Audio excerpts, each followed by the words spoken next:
చందమామ కథ. చంద్రరేఖ స్వయంవరం. పట్టువదలని విక్రమార్కుడు చెట్టు వద్దకు తిరిగి వెళ్ళి చెట్టుపై నుంచి శవాన్ని దించి భుజాన వేసుకుని ఎప్పటిలాగే మౌనంగా శ్మశానంకేసి నడవసాగాడు. అప్పుడు శవంలోని బేతాళుడు, రాజా, ఇంత అర్ధరాత్రి వేళ భయం గొలిపే ఈ శ్మశానంలో మొక్కవోని నీ పట్టుదల, కఠోర దీక్ష చూస్తుంటే నువ్వెంత సాహసవంతుడివో తెలుస్తుంది. అయితే ఒక్కొక్కసారి మితిమించిన పట్టుదల, సాహసాల వల్ల చివరకు సాధించినది ఏమీ లేకపోవచ్చు. అయోగ్యుడు, అసమర్థుడు కూడా కొన్ని సందర్భాల్లో అదృష్ట దేవత కరుణిస్తే అందలమెక్కిన సంఘటనలు కోకొల్లలు. ఇందుకు నిదర్శనంగా స్త్రీ సహజమైన జాలితో ఒక అయోగ్యుడిని వివాహమాడిన అపురూప సౌందర్యవతి అయిన ఒకానొక యువరాణి కథ చెబుతాను, శ్రమ తెలియకుండా విను అంటూ ఇలా చెప్పసాగాడు. పూర్వం కనకపురి రాజ్యాన్ని జయకేతుడు అనే రాజు పాలించేవాడు. ఆయన కుమార్తె చంద్రరేఖ అద్భుత సౌందర్యవతి. ఆమెకు చదరంగంలో మంచి ప్రావీణ్యం ఉండేది. రాజు జయకేతనుడు చదరంగంలో అత్యంత ప్రతిభావంతుడు కావడంతో ఆమెకు బాల్యం నుంచి మంచి శిక్షణ ఇవ్వడం వల్ల చంద్రరేఖ చదరంగంలో రాటు తేలింది. ఇలా ఉండగా ఒకనాడు చంద్రరేఖ వివాహ ప్రసక్తి వచ్చింది. ఆమె తండ్రితో, నాన్నగారు, నన్ను చదరంగంలో ఓడించిన రాకుమార్నే వివాహమాడతాను. నాతో మొదటిసారి ఆడి ఓడిపోయిన రాకుమారుడికి 100 కొరడా దెబ్బల శిక్ష, రెండవసారి ఓడిపోతే తిరిగి జీవితంలో వివాహం మాట తలపెట్టనని కులదైవం మీద ప్రమాణం చేయాలి. ఇక మూడవసారి కూడా ఓడిపోతే ఉరిశిక్షకు గురి కావలసి ఉంటుంది. ఈ విధంగా చాటింపు వేయించండి అన్నది. ఆమె వింత కోరికకు జయకేతనుడు ఆశ్చర్యపోయాడు. అయినా కుమార్తె ముండె పట్టుదల తెలిసిన వాడవడం చేత ఆమె కోరిన విధంగా చాటింపు వేయించాడు. కొంతమంది రాకుమారులు జగదేక సుందరి అయిన చంద్రరేఖను వివాహమాడాలని చదరంగం పోటీలో పాల్గొన్నారు. వారందరూ చదరంగంలో అంతో ఇంతో ప్రావీణ్యం కలవాళ్లే. కానీ అద్భుత నైపుణ్యం కలిగిన యువరానికి సమవుజ్జీలు కాలేకపోయారు. పోటీలో పాల్గొనడం గడియకాలం గడవక ముందే పరాజితులు కావడం పరిపాటైపోయింది. వాళ్ళు స్వయంవరం నియమ ప్రకారం 100 కొరడా దెబ్బలు తిని అవమాన భారంతో తమ తమ రాజ్యాలకు తిరిగిపోయారు. ఏ ఒక్కరూ యువరానితో రెండవసారి పోటీలో పాల్గొనడానికి సిద్ధపడలేదు. ఇలా ఉండగా చారుశీల నగరాన్ని పాలించే సూర్యతేజకు ఈ వింత స్వయంవరం వార్త తెలిసింది. అతడు అవివాహితుడు. అంతకు ముందే చారుల ద్వారా రాకుమారి చంద్రరేఖ అద్భుతమైన సౌందర్యాన్ని గురించి విని ఉన్నాడు. ఆనాటి వరకు చదరంగం ఆటలో ప్రాథమిక పరిజ్ఞానం కూడా లేని సూర్యతేజ చదరంగం నేర్చుకోవాలని నిర్ణయించుకున్నాడు. అతడు చదరంగంలో పోటీలు నిర్వహించి అందులో ప్రథముడుగా వచ్చిన విశ్వనాథుడు అనేవాడి ద్వారా చదరంగంలోని మెలకువలు తెలుసుకోసాగాడు.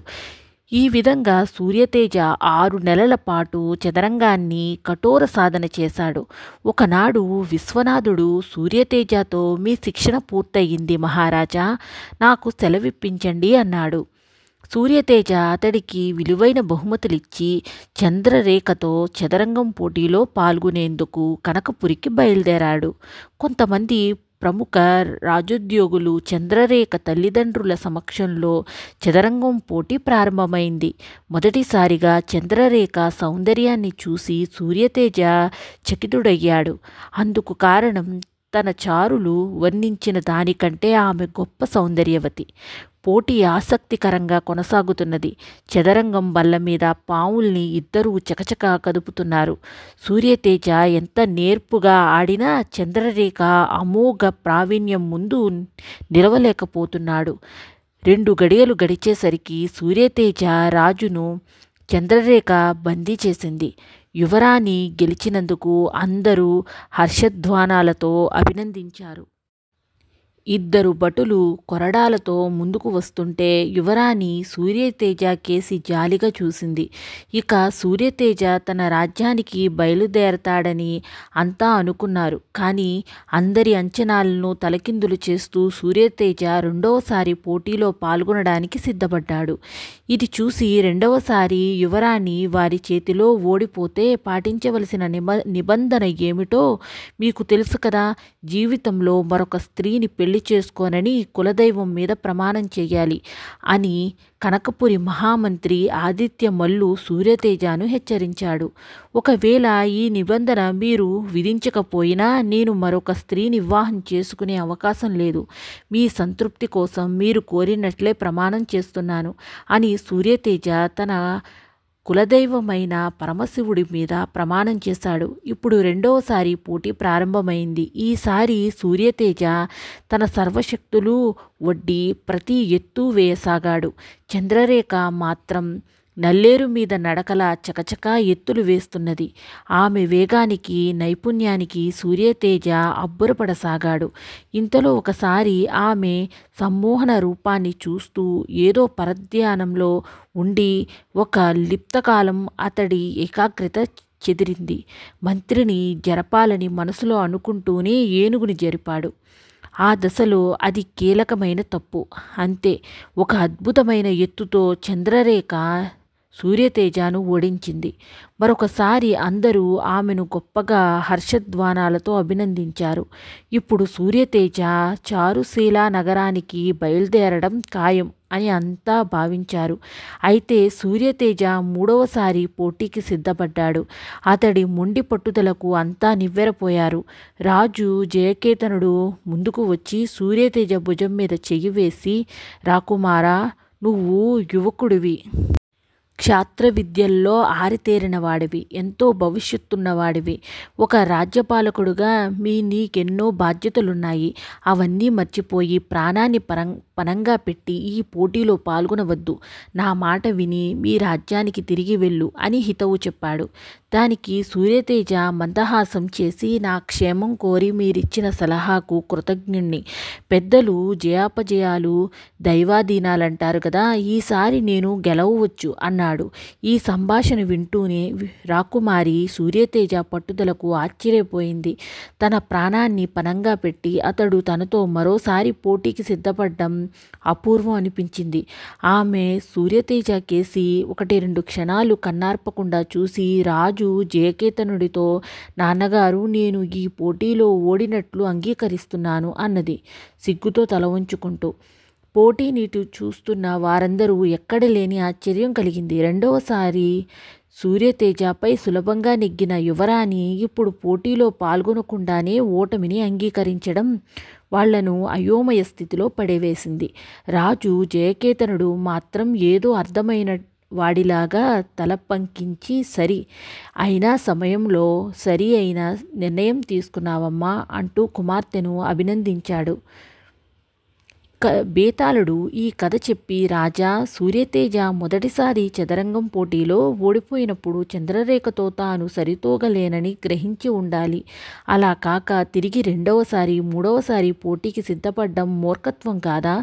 ఏదో స్త్రీ సహజమైన జాలితో మూడవసారి యువరాణి పోటీకి దిగకుండా తను ఓడినట్లు చెప్పబడి సరిపోయింది. అలా కానప్పుడు సూర్యతేజ ప్రాణాలు దక్కేవి కాదు కదా. ఇక సరి అయిన సమయంలో సరి అయిన నిర్ణయం తీసుకున్నావని రాజు జయకేతనుడు కుమార్తెను అభినందించడంలో సందర్భశుద్ధి ఉన్నట్లు కనిపించడం లేదు. ఈ సందేహాలకు సమాధానం తెలిసి కూడా చెప్పలేకపోయావు, నీ తల పగిలిపోతుంది అన్నాడు. దానికి విక్రమార్కుడు, చదరంగంలో తను చంద్రరేఖను సరిజోడు కాదని సూర్యతేజ మొదటి ఆటలో ఓడినప్పుడే గ్రహించలేనంత మూర్ఖుడు కాదు. అయినా రెండవసారి మూడవసారి కూడా ఆమెతో పోటీకి సిద్ధపడ్డాడంటే అతడికి ఆమెపై గల గాఢమైన అనురాగాన్ని తెలియజేస్తుంది. ఈ సంగతి కుశాగ్రబుద్ధి గల చంద్రరేఖ గుర్తించడం ఏమీ కష్టం కాదు. నిజానికి చంద్రరేఖ తన స్వయంవరానికంటూ నిర్వహించిన చదరంగం పోటీ ఒక సాకు మాత్రమే. 3 అంచెలుగా నిర్ణయించబడ్డ ఈ పోటీలో సూర్యతేజ ఒక్కడే మొదట 2 అంచెలు దాటి 3వ అంచె పోటీకి తన ప్రాణాన్ని పణంగా పెట్టి సిద్ధపడ్డాడు. చంద్రరేఖ కోరుకున్నది సరిగ్గా అన్నిటా యోగ్యుడైన ఇటువంటి భర్తనే. తన ఆశ ఫలించిందని గ్రహించగానే ఆమె తెలివితేటలతో వ్యవహరించి తను ఓడినట్టు ప్రకటించింది. ఇందులో జాలి అంటూ ఏమీ లేదు. ఇది గ్రహించిన జయకేతనుడు కుమార్తె నిర్ణయాన్ని అభినందించాడు అన్నాడు. రాజుకు ఈ విధంగా మౌనభంగం కలగ్గానే బేతాళుడు శవంతో సహా మాయమై చెట్టెక్కాడు.